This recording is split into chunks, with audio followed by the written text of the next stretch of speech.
Hari Sabat ini kita akan bicara soal rumah Tuhan. Saya akan berbicara soal rumah Tuhan.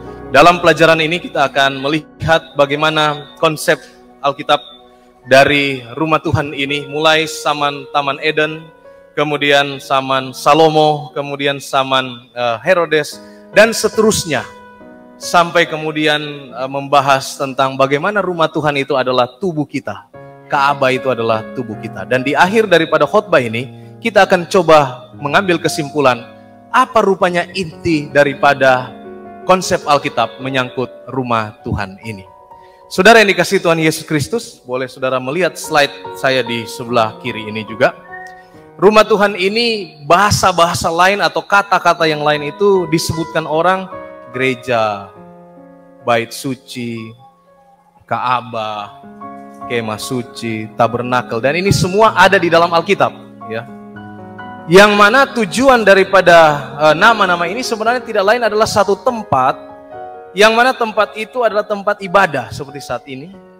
Tempat itu tempat kita menyembah Tuhan. Tempat itu tempat kita bersyukur kepada Tuhan, membawa persembahan, persepuluhan. Dan rumah Tuhan ini juga tempat kita bertemu Tuhan. Walaupun pertemuan ini tidak secara fisik terjadi. Kita tidak datang di sini lalu ketemu Tuhan, mana Tuhan itu tidak. Tetapi secara rohani kita yakini Tuhan hadir bersama-sama dengan kita. Kita bertemu Tuhan dalam doa, kita bertemu Tuhan dalam pemberitaan firman Tuhan, kita bertemu Tuhan dalam persekutuan seperti saat ini. Rumah Tuhan juga adalah tempat pelayanan kerohanian. Di mana di sini kita semua ini orang berdosa, ketika kita masuk di gereja ini, kita kemudian mendapatkan pelayanan kerohanian. Dalam arti kata kita diarahkan untuk menjadi pribadi yang lebih baik, lebih rohani lagi dari waktu ke waktu. Dan yang tidak kalah penting, rumah Tuhan ini juga adalah tempat kita bersekutu. Bersekutu ini konsepnya sangat luas, ya. Bersekutu itu kita bertemu secara sosial. Bersekutu itu kita berdoa bersama-sama.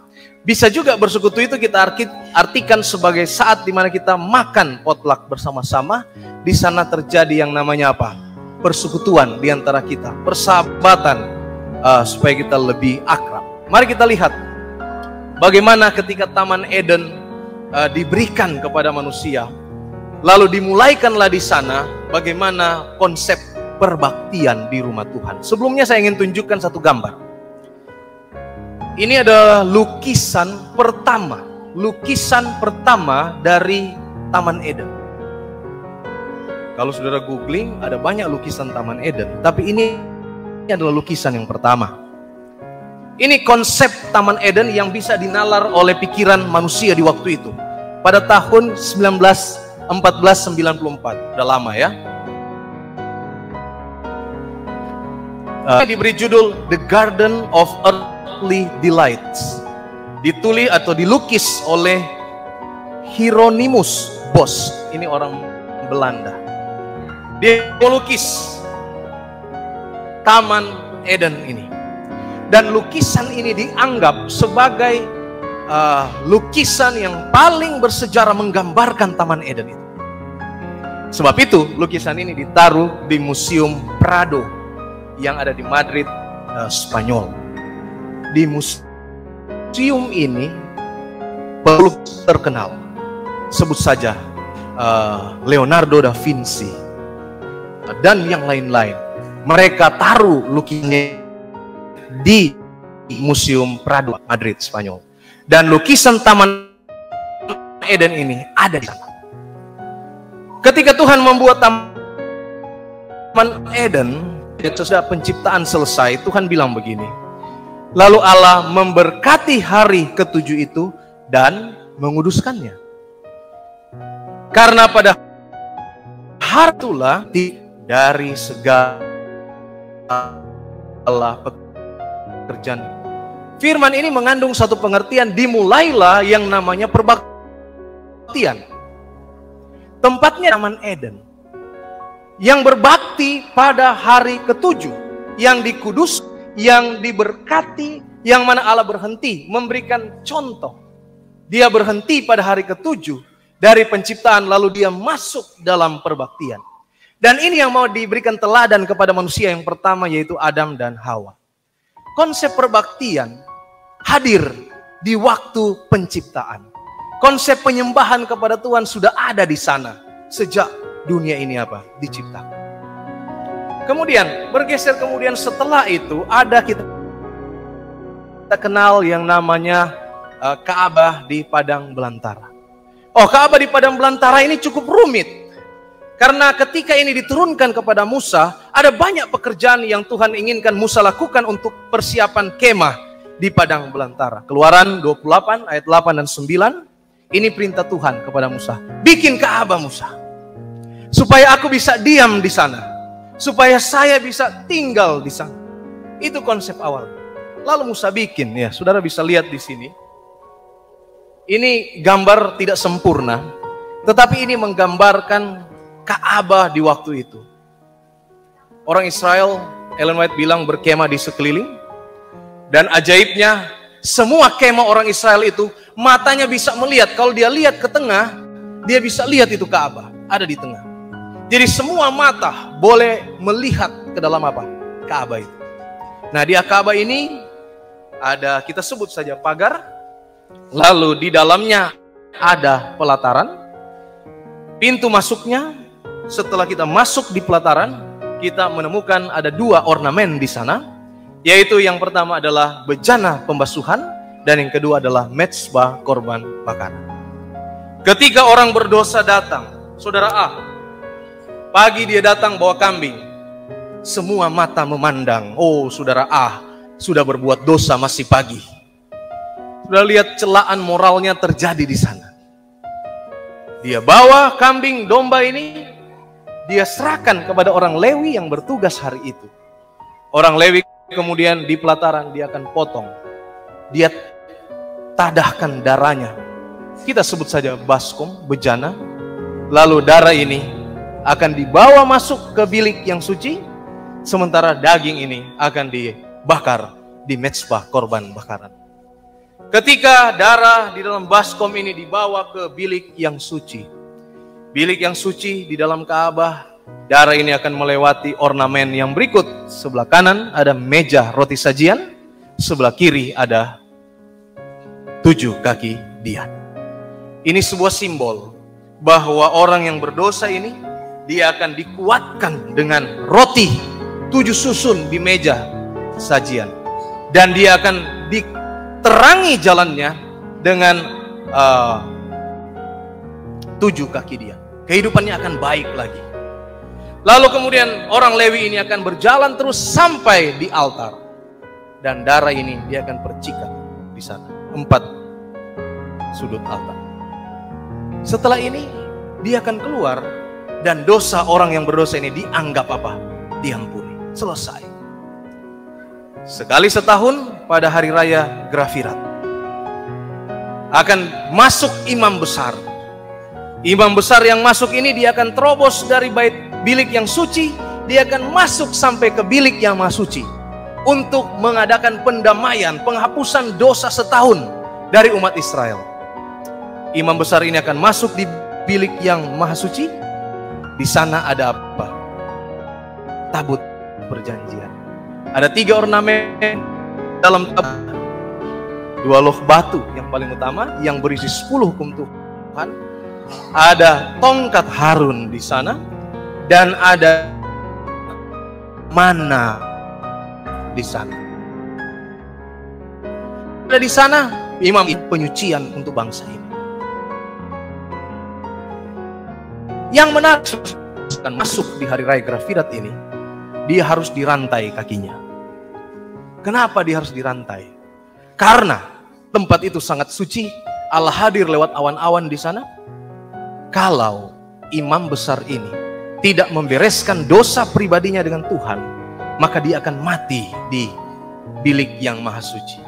Dan di bilik yang maha suci ini tidak sembarang orang bisa masuk. Orang yang masuk juga pasti akan bernasib yang sama. Itulah sebabnya dia harus dirantai kakinya.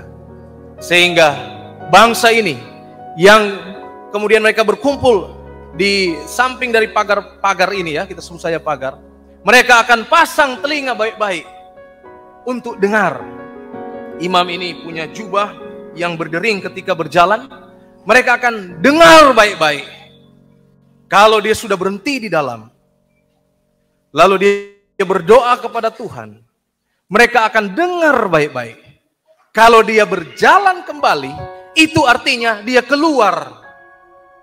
Dan mereka kemudian diampuni dosa-dosanya. Tapi kalau dia lama di sana, bukan tidak mungkin dia sudah mati di sana. Karena dia tidak kudus. Disinilah masa di mana orang Israel, mereka betul-betul berdoa kepada Tuhan. Dan ketika mereka kemudian mendengar bunyi gemerincing lagi berbunyi, berarti imam ini sudah akan keluar. Mereka angkat tangan mereka, meniupkan trompet apa? Kemenangan. Begitu sukar orang berdosa di waktu itu. Ada proses yang sangat panjang untuk mendapatkan apa? Pengampunan. Sebaliknya, begitu gampang kita saat ini diampuni. Tapi begitu gampang juga kita ini apa? Berbuat dosa. Ya. Saya bilang dari awal tadi, Mas sudah bawa kambing, semua orang domba, semua orang lihat, masih pagi sudah berbuat apa? Dosa. Susah, saudara-saudara sekalian. Malu berbuat dosa. Tetapi itulah proses yang terjadi di Ka'bah yang ada di padang apa? Belantara. Kemudian bergeser, kemudian setelah itu Ka'bah ini mengalami konsep yang berbeda. Kalau di zaman Musa Ka'bah ini portable, bongkar pasang. Bangsa ini berjalan, dibongkar Ka'bahnya. Bangsa ini berhenti, tiang awan berhenti, pasang Ka'bahnya. Begitu seterusnya. Di zaman Salomo, Ka'bah ini coba dibuat apa? Menetap. Di satu tempat. Proses pembangunan Ka'bah ini cukup panjang. Sebenarnya ini dibuat oleh Daud. Tetapi di penghujung mulainya Ka'bah ini, pembangunan ini, Tuhan cegah Daud untuk buat Ka'bah ini. Karena alasan apa? Tanganmu penuh dengan apa? Darah. Penuh dengan banyak darah. Maka kemudian apa semua yang sudah disiapkan oleh Daud diwariskan kepada anaknya Salomo. Dan Salomo kemudian membangun akan Ka'bah ini. Dan inilah Ka'bah yang paling megah. Diselesaikan dalam kurun waktu 7 tahun. Ka'bah yang dilapisi dengan emas. Tetapi saudara-saudara sekalian, Ka'bah yang bagus ini pada akhirnya juga apa? Dihancurkan. Dihancurkan oleh siapa? Dihancurkan oleh Nebukadnezar, Raja Babylon.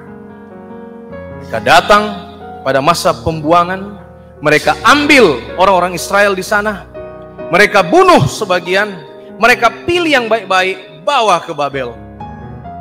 Ka'bahnya dirusak. Ka'bah yang dilapisi oleh emas, yang dibuat begitu panjang oleh Salomo, berakhir dia punya apa? Sejarah. Dan ini bukan tidak kebetulan terjadi. Ini sudah ada nubuatannya. Nubuatannya itu waktu Hizkia sakit. Waktu dia sakit, Tuhan kirim pesan. Dia bertobat, disembuhkan, dipanjangkan umurnya. Wujud sukacitanya, datang temannya sesama raja. Lalu raja itu datang dan Hizkia karena dia senang, dia pamerkan semua isi kerajaannya termasuk Ka'bah ini. Lalu datang firman Tuhan, apa yang sudah kamu lakukan Hizkia? Oh ini Tuhan. Apa yang sudah engkau tunjukkan Hizkia? Oh ini semua Tuhan, nggak ada yang tidak ditunjukkan. Lalu Tuhan bilang, oke, satu waktu semua yang engkau tunjukkan ini akan diambil semuanya. Dan ini terjadi. Digenapilah apa yang dinubuatkan ini. 2 Raja 25 ayat 89. Dan pada bulan yang kelima, pada tanggal 7 bulan itu, tahun ke-19 zaman Raja Nebukadnezar, Raja Babel, datanglah Nebuzaradan, kepala pasukan pengawal pegawai Raja Babel, ke Yerusalem. Ia membakar rumah Tuhan, rumah raja, Dan semua di Yerusalem, semua rumah yang besar dibakar dengan api. Kenapa harus dibakar dengan api, saudara-saudara sekalian? Karena Salomo bangun Ka'bah ini bukan kaleng-kaleng. Dia bangun betul-betul bagus. Dia lapisi dengan emas. Nah, emas ini nggak bisa diruntuhkan. Cara untuk menghancurkan bangunan ini hanya lewat apa? Bakar. Biar emas ini apa? Meleleh. Itulah sebabnya kenapa bangunan itu kemudian digali sampai di apa? Fondasi-fondasinya. Firman Tuhan bilang kan digali, dihancurkan, tidak ada batu yang bersusun-susun lagi. Kenapa? Digali. Kenapa? Digali. Karena orang mau cari emas yang meleleh sampai di mana? Sampai di fondasi. Dibakar, emasnya meleleh, masuk ke dalam apa? Fondasi rumah. Fondasi bait suci ini. Ini Ka'bah Salomo. Hancur Ka'bah Salomo. Tetapi saudara-saudara sekalian, zaman Zerubabel terjadi pembuangan, orang Israel dibuang, dibawa, ditawan di Babylon. Tiba-tiba saudara-saudara sekalian, bergantilah kerajaan ini dari zaman Babylon, kemudian datang kerajaan kedua, yaitu kerajaan Media, Persia. Salah satu raja, namanya Raja Kores, kasih izin kepada orang-orang Ibrani ini untuk kembali membangun bait suci mereka. Diberikanlah izin.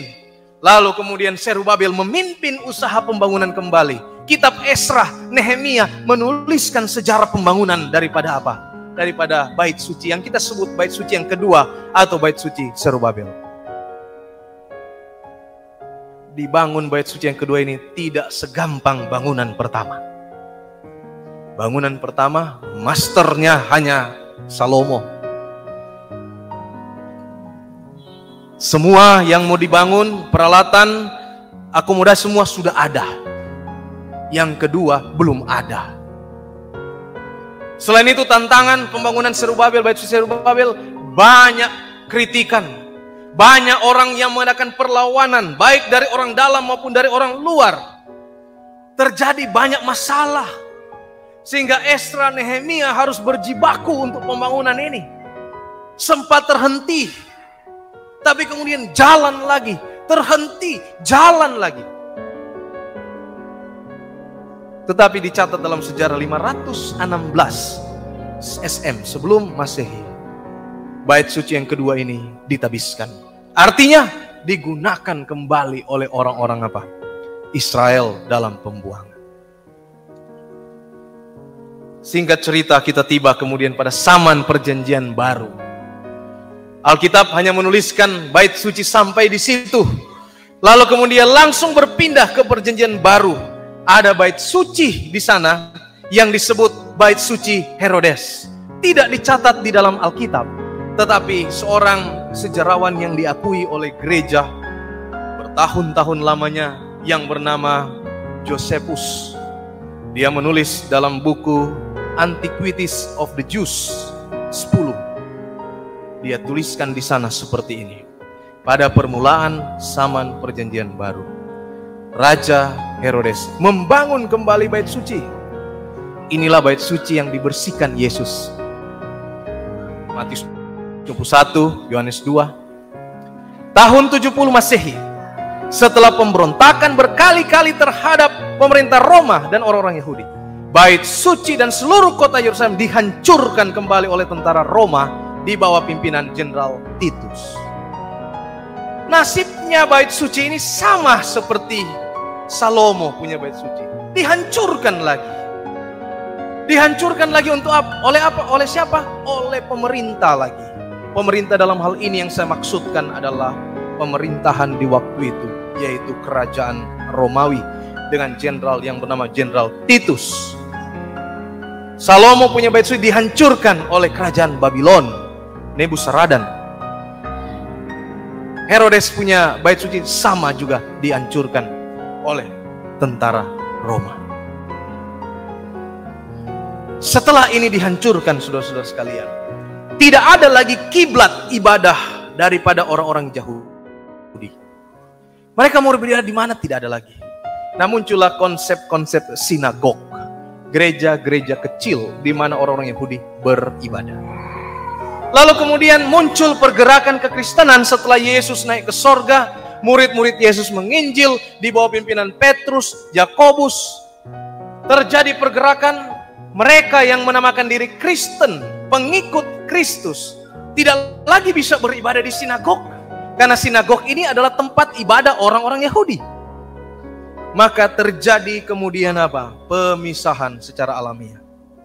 Muncullah konsep gereja-gereja rumah di waktu itu. Kita temukan ayatnya di dalam Kisah 11 ayat 26. Mereka tinggal bersama-sama dengan jemaat itu 1 tahun lamanya sambil mengajar banyak orang. Di Antiokhia lah murid-murid itu pertama kali disebut Kristen. 1 Korintus 16 ayat 19, salam kepadamu dari jemaat-jemaat di Asia kecil. Aquila, Priscilla, dan jemaat di rumah mereka menyampaikan berlimpah-limpah salam kepadamu. Jadi konsep gereja itu kembali kepada sel rumah, keluarga. Beribadah di gereja apa? Gereja rumah. Itulah sebabnya tidak heran saat ini banyak gereja-gereja kecil dimulaikan dengan gereja apa? Rumah. Apa sebenarnya gereja itu, saudara-saudara yang kasih Tuhan? Apa sebenarnya kita ini, gereja ini? Untuk melihat apa gereja itu, kita kembali kepada doktrin Alkitab kita, doktrin 12. Di sana ada deskripsi daripada apa gereja itu. Apa saudara dan saya ini apa? Nah ini jawabannya. Gereja adalah persekutuan orang-orang percaya yang mengakui Yesus Kristus sebagai Tuhan dan Juru Selamat. Ini kita. Kita adalah persekutuan orang-orang yang percaya dan mengakui Yesus Kristus sebagai Juru Selamat. Sebagaimana umat Allah di masa Perjanjian Lama kita dipanggil keluar dari dunia ini. Gereja diambil dari bahasa Portugis, igreja.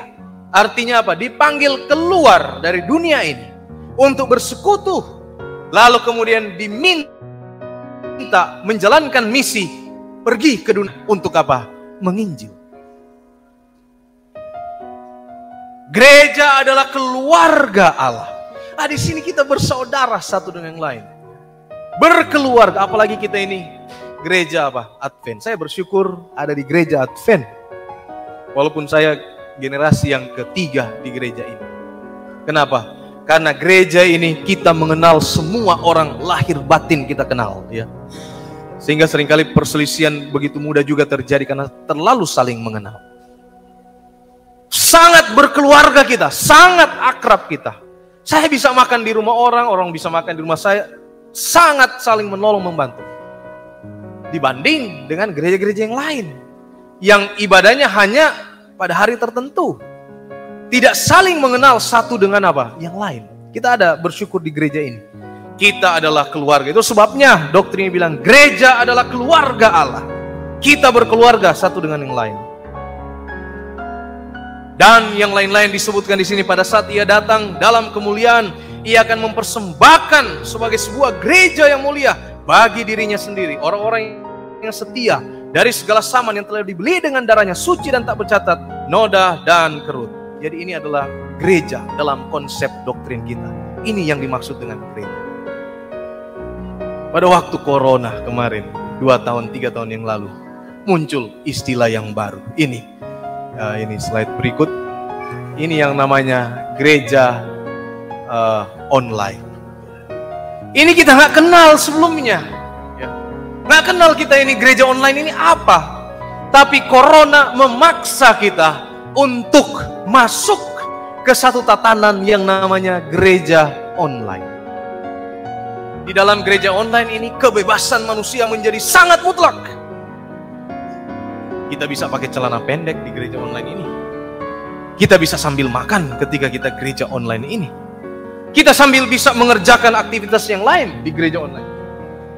Ketika tidak ada kedisiplinan, maka gereja online ini merusak berbagai tatanan peribadatan. Tetapi inilah faktanya. Gereja online ini ada ketika corona. Ada gereja di YouTube, ya. ada gereja di Zoom, ada gereja di Facebook, ada gereja streaming, dan lebih canggih lagi, ada gereja apa? Metaverse. Saya ada di sini, tapi saya punya avatar ada di gereja. Saya kendalikan dari sini. Saya mau tepuk tangan di gereja, saya kendalikan dari gadget saya, avatar saya. Saya tinggal pilih, saya mau gereja mana ini hari ini. Saya kendalikan lewat apa? Gadget saya. Avatar saya mau kemana? Oh, kita masuk dulu ke gereja ini. Oh, kita masuk dulu ke gereja sana. Ini namanya dunia metaverse. Dan ini akan berjalan ke arah sana terus. Tapi bagi kita, gereja online ini juga menjadi sarana sebenarnya untuk kita menginjil. Seperti yang kita lakukan sekarang ini, gereja ini memiliki sarana juga penginjilan, ya. Dilakukan oleh Departemen Komunikasi. Semua khotbah direkam, disiarkan, ya. Di YouTube, di Facebook gereja. Gunanya apa? Saya bisa tonton ulang untuk dapat makanan rohani. Saudara juga bisa tonton ulang. Saudara bisa share, bagikan itu kepada teman saudara di grup WA. Saya memantau multimedia dari gereja kita, website, kita punya akun-akun. Cukup banyak interaksi di sana. Ada orang yang nonton, dia komen dan lain sebagainya. Memberkati juga. Penginjilan kepada orang-orang di dunia maya. Firman Tuhan hadir untuk menginjil. Di internet berlaku prinsip gold in, gold out. Trash in, trash out. Kita isi yang baik, outputnya apa? Baik. Kita isi nggak baik, outputnya juga nggak baik. Kita isi firman di internet kita, maka itu akan menjadi berkat untuk orang yang menonton. Kita bagikan firman ini. Gereja online punya sisi-sisi yang baik juga. Kemudian datanglah kita pada konsep gereja, Ka'bah itu adalah tubuh kita. Dan itu dicatat di dalam 1 Korintus 6 ayat 19 sampai 20. Atau tidak tahukah kamu bahwa tubuhmu adalah bait Roh Kudus yang diam di dalam kamu. Tubuh kita yang terdiri dari kepala, pikiran, wajah, tangan, badan, kaki. Ini juga katanya adalah apa? Bait Roh Kudus. Roh Kudus yang kamu peroleh dari Allah, dan bahwa kamu bukan milik kamu sendiri. Oh, rupanya gereja, tubuh, bukan milik kita. Kita pinjam, kita sewa di sana. Sebab kamu telah dibeli dan harganya telah lunas dibayar. Karena itu muliakanlah Allah dengan apa? Tubuhmu. Kita sewa, kita pinjam, tapi syukur pada Tuhan kita telah dibayar, kita telah lunas hutang kita. Nasihat untuk kita adalah apa? Muliakan Allah dengan apa? Dengan tubuhmu. Itulah sebabnya konsep penata-layanan. Yang pertama, penata-layanan itu tidak bicara soal uang. Ya, betul ya Pak Bendahara Conference ada dengan kita Pak Simbol. Penata-layanan nomor 1 bicara soal tubuh. Bagaimana memaintain pikiran dan tubuh untuk bisa setia kepada Tuhan. Untuk bisa menurut kepada Tuhan. Untuk bisa aktif dalam pelayanan. Ini namanya penata-layanan. Kenapa? Karena ini yang harus kita urus. Tubuh kita yang harus kita urus. Karena tubuh ini juga adalah bait Roh Kudus. Olahraga yang rutin, makan makanan yang sehat, ya, berpikir positif, jauh dari iri hati, dengki, cemburu, hal-hal yang merusak, jauh semuanya itu. Ini yang perlu kita isi, perlu kita urus tubuh kita. Karena ini juga adalah apa? Ka'bah apa? Ka'bah. Jadi rupanya Ka'bah ini bukan hanya berbicara bangunan fisik, tapi juga berbicara sampai kepada apa? Kepada tubuh kita. Tubuh fisik yang sementara kita diami saat ini. Ini juga adalah bait apa? Bait Allah. Itulah sebabnya saudara-saudara sekalian, karena pentingnya tubuh kita ini. 10 tahun yang lalu, gereja kita membuat satu doktrin yang baru. Tadinya kita 28 doktrin. Lalu muncul doktrin baru, jadi 27 doktrin. Lalu muncul doktrin baru kurang lebih 10 tahun yang lalu. Nama doktrinnya adalah bertumbuh di dalam Kristus. Sehingga sekarang kita punya buku 28 doktrin. Doktrin bertumbuh di dalam Kristus masuk menjadi doktrin yang ke-11. Doktrin ini bicara bagaimana kita mengelola tubuh kita menjadi kepunyaan Allah. Kita mempertahankan tubuh kita menjadi setia menurut kepada Tuhan. Mari kita lihat betapa pentingnya doktrin ini. Diuraikan seperti ini doktrin ini. Oleh kematiannya di salib, Yesus mengalahkan kuasa kejahatan. Ia menaklukkan roh-roh iblis selama pelayanannya di dunia. Telah menghancurkan kuasa mereka dan memastikan kebinasaan mereka yang kekal. Kemenangan Yesus memberikan kepada kita kemenangan atas kuasa-kuasa kejahatan yang masih terus mengendalikan kita. Sementara kita berjalan bersama-sama Dia dalam damai, sukacita, dan jaminan kasih-Nya. Sekarang Roh Kudus tinggal di dalam kita dan memberi kita kuasa. Oleh berserah secara terus-menerus kepada Yesus sebagai juru selamat dan Tuhan kita, kita dibebaskan dari beban perbuatan kita di masa lalu. Yang menjadi ketakutan orang-orang benar yang ada di gereja adalah dosa-dosa di masa lalu.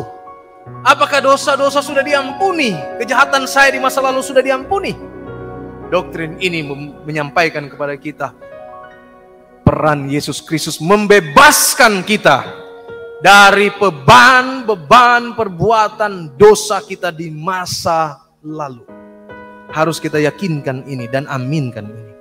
Kita tidak lagi hidup dalam kegelapan, takut terhadap kuasa-kuasa kejahatan, kebodohan, kesia-siaan jalan hidup kita dahulu.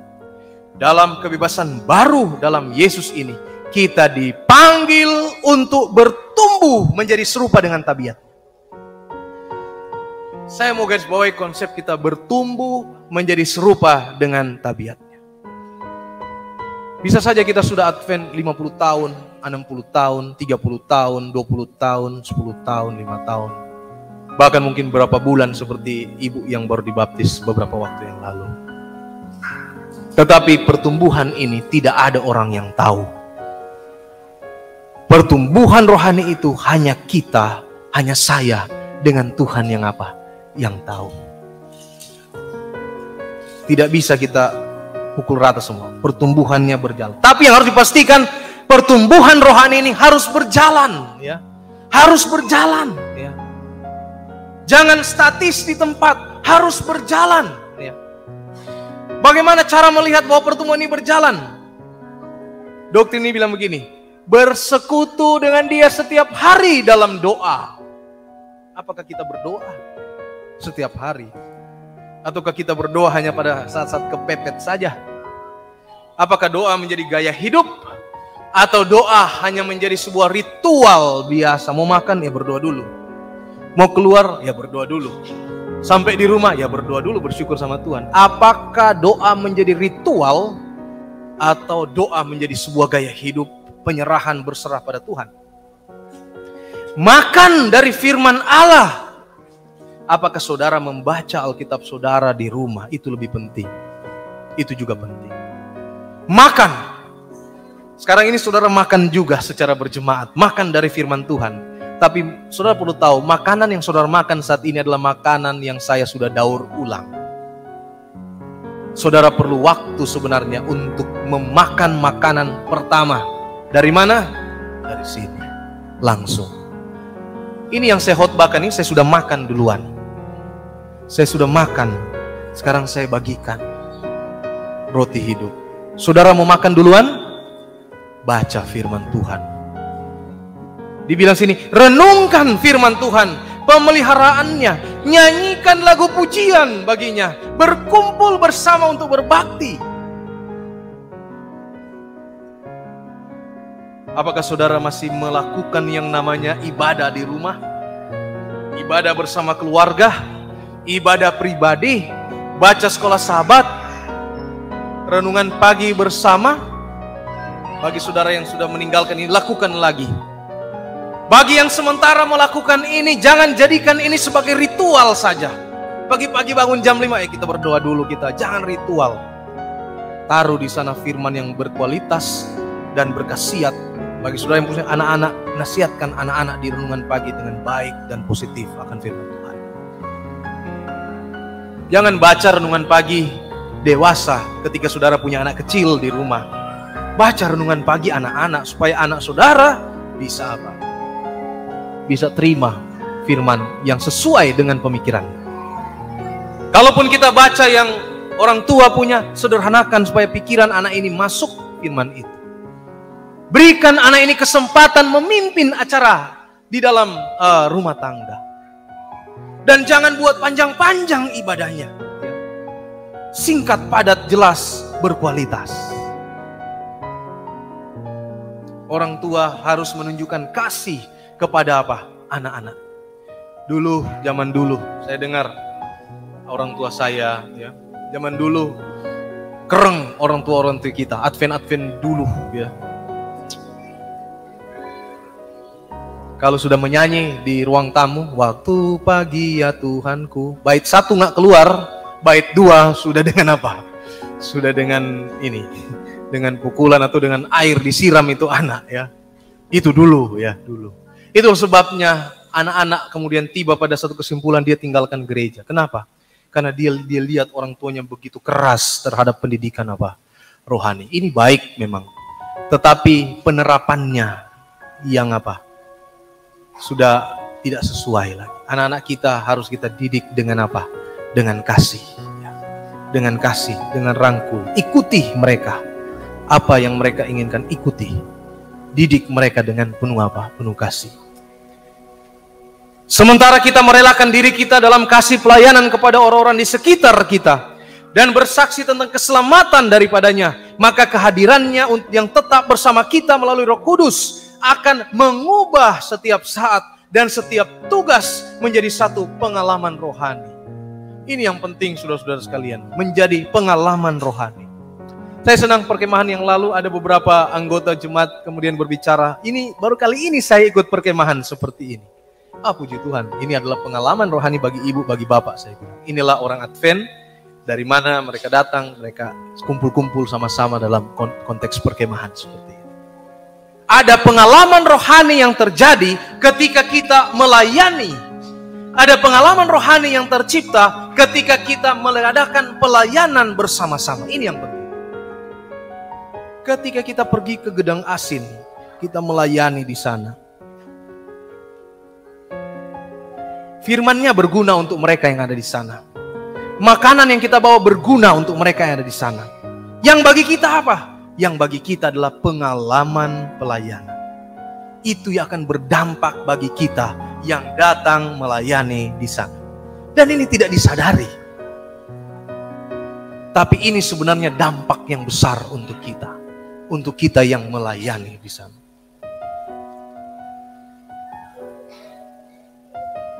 Bagaimana di sorga, saudara-saudara sekalian? Tentunya pertanyaan, apakah ada bait suci di sorga? Bagaimana di sorga? Apakah ada bait suci di sorga? Mari kita lihat doktrin gereja kita nomor 24. Pelayanan Kristus di bait suci sorga.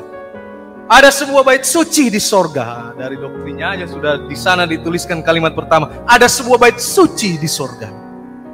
Tempat ibadah sejati yang didirikan oleh Allah, bukan oleh manusia. Jadi bait suci sorga ini nggak bisa dihancurkan. Dia ada di sana. Karena pembuatnya bukan Allah tapi manusia. Pembuatnya Allah bukan manusia. Di dalamnya Kristus melayani untuk kepentingan kita. Agar orang-orang percaya mendapatkan faedah. Dan korban penebusannya yang dipersembahkan sekali untuk semua disalib. Ia dilantik sebagai imam besar kita yang agung. Memulaikan pelayanan pengantaraannya pada saat ia naik ke sorga. Pada tahun 1844. Pada akhir periode nubuatan 2300 hari. Ia memasuki fase kedua dan terakhir dalam pelayanan penebusannya. Ini bulan Oktober. Kita baru lewat. Gereja kita akrab dengan tanggal 22 Oktober. Yang mana 22 Oktober ini adalah dalam garis sejarah gereja kita merupakan hari kekecewaan. Kekecewaan karena apa? William Miller dan kawan-kawannya sudah bersedia untuk kedatangan Tuhan. Tapi Tuhan tidak datang di tanggal itu. 22 Oktober. Pengikut William Miller kocar-kacir, terbagi dalam 3 kelompok. Kocar-kacir, ada yang percaya, oh iya, sepertinya peristiwanya salah, waktunya salah. Kelompok pertama. Yang kedua, ini peristiwa benar, waktunya yang salah. Yang ketiga, ini nggak benar ini peristiwa ini, waktunya mungkin ini tapi nggak benar peristiwanya. Kelompok yang ketiga inilah cikal bakal terjadinya gereja Masa Advent hari yang ke-7. Syukur pada Tuhan, ada yang namanya Hiram Edson. Hiram Edson bersama-sama dengan 2 kawannya, petani 1, wartawan 1. Mereka mau belajar Alkitab setelah masa kekecewaan ini. Ketika mereka mau belajar Alkitab bertiga, Hiram Edson pergi ke rumah kawannya. Di dalam perjalanan ini, di tengah perkebunan jagung, Hiram Edson mendapatkan penglihatan. Dia lihat langit terbuka, dan dia lihat di sana Tuhan Yesus berpindah dari bilik yang suci ke bilik yang maha suci. 18:44. Untuk apa? Untuk memulaikan penghakiman untuk kita. Kalau tadi di awal tadi, Ka'bah di padang belantara, imam besar sekali setahun dia masuk di bilik yang maha suci. Di hari raya Grafirat 18:44, Yesus berpindah dari bilik suci ke bilik yang maha suci untuk melaksanakan apa yang disebutkan di dalam doktrin ini. Itu adalah pekerjaan penyelidikan, penghakiman, yang merupakan bagian dari keputusan akhir bagi semua dosa. Ditandai dengan penyucian bait suci oleh orang Ibrani dahulu sejak hari Grafirat. Sudah lihat, ini sangat berkaitan ini pelajaran Ka'bah ini. Dan pelajaran Ka'bah perlu diketahui merupakan doktrin milik gereja kita. Kalau doktrin yang lain itu kita ambil dari gereja yang lain. Sebut saja Sabat. Sabat itu bukan dari gereja Advent. Itu diambil dari doktrin gereja yang lain. Tapi Ka'bah itu dari kita. Dan ada beberapa yang penyelidikan. Dan kita akan tiba kemudian pada timbangan. Pengkhotbah 12:13. Akhir kata dari segala sesuatu yang didengar ialah takutlah akan Allah, karena Allah akan bawa setiap perbuatan ke pengadilan, yang berlaku atas segala sesuatu yang tersembunyi, entah itu baik entah itu jahat, termasuk yang tersembunyi. Itulah sebabnya kerohanian itu bicara tentang hubungan pribadi dengan Tuhan. Kenapa? Ada banyak hal yang tersembunyi di dalam kehidupan kita yang hanya kita dengan Tuhan yang tahu. Itulah sebabnya kerohanian itu bicara tentang bertumbuh secara pribadi dengan apa? Dengan Tuhan. Kesimpulan dari apa yang kita bicarakan dalam beberapa menit ini, saya bagikan dalam 3 bagian. Yang pertama, rumah Tuhan berbicara secara fisik, bangunan yang saat ini menjadi sarana penting untuk penyembahan kepada Tuhan, untuk bersekutu. Ini rumah Tuhan. Itu sebabnya harus dibangun dengan baik. Bangun gereja, bangun yang baik. Bukan hanya dibangun, harus dijaga, harus dirawat dengan baik selama itu digunakan. Namun ingat, akan tiba waktunya bangunan fisik bisa dialihfungsikan, bisa dihancurkan, bisa hancur atau bisa dihancurkan. Apa maksudnya bangunan fisik gereja bisa dialihfungsikan? Oh, ada banyak gereja di negara-negara Eropa, di dunia barat sana udah beralih fungsi. Kita tahu itu ya. Apa maksudnya hancur? Ya bisa aja gempa bumi, alam. Apa maksudnya dihancurkan? Ya ketika Tuhan datang pada kali yang kedua, semua unsur dunia akan hancurkan. Tubuh kita sebagai Ka'bah Tuhan, bila roh dan jiwa dipelihara, dilatih kerohaniannya, maka ini bersifat kekal. Tubuh fisik suatu waktu akan diubahkan sempurna, miliki hubungan pribadi yang kuat, yang kokoh, dan terus bertumbuh dalam pengenalan akan Tuhan lebih baik.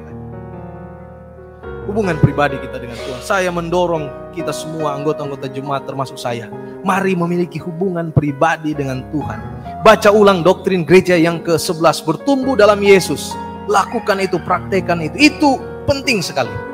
Karena itu akan menolong kita untuk menjadi bertumbuh lebih dekat dengan Tuhan. Tidak peduli sudah berapa lama kita di gereja ini. Tidak peduli seberapa baru kita di gereja ini. Lakukan pertumbuhan rohani, hubungan pribadi yang kuat dan kokoh. Dan pastikan kehidupan rohani kita bertumbuh. Dan itu hanya kita dengan Tuhan yang apa? Yang tahu. Itu urusan kita dengan Tuhan. Bukan urusan orang lain, urusan pribadi kita dengan Tuhan. 1 Timotius 4:8 ayat yang terakhir. Latihan badani terbatas guna. Terbatas. Tetapi ibadah itu berguna dalam segala hal. Kita ibadah bersama begini paling enggak 1 minggu cuma 2 kali. Hari Sabat, hari Rabu. Ibadah yang dimaksudkan juga di sini adalah ibadah di rumah kita masing-masing. Hubungan kita dengan Tuhan secara pribadi, keluarga kita dengan Tuhan, ya. Tetapi ibadah itu berguna dalam segala hal, ya. Berguna dalam segala hal, ya. Saya banyak cerita sama Pak Bruce Pangabean, bagaimana pekerjaannya, bagaimana, ya, banyak tantangan. Tapi apa yang membuat tetap baik adalah karena punya gereja, ya, punya gereja yang menolong untuk tetap setia kepada Tuhan di tengah berbagai macam apa? Godaan, cobaan yang ada. Hubungan pribadi, ibadah itu berguna dalam segala hal, termasuk di dalam pekerjaan kita. Di dalam karir saudara, mungkin di pekerjaan saudara, di bisnis saudara. Ibadah itu berguna sampai ke sendi-sendi itu, saudara-saudara sekalian. Saudara mungkin sekarang lagi susah, lagi bangkrut, atau lagi susah. Tetap perkuat ibadah. Satu waktu itu akan berhasil menolong kita untuk bangkit. Bisnis kita, usaha kita, atau apapun itu. Karena itu mengandung janji, baik untuk hidup ini, sekarang, ya. Ibadah itu berguna untuk sekarang, dalam segala hal, untuk sekarang ini, ya. Dan bukan hanya sekarang ini, tapi juga hidup yang akan datang. Hidup kekal sampai di apa? Di sorga. Tuhan kiranya memberkati kita semua. Saya berdoa dalam nama Yesus. Amin.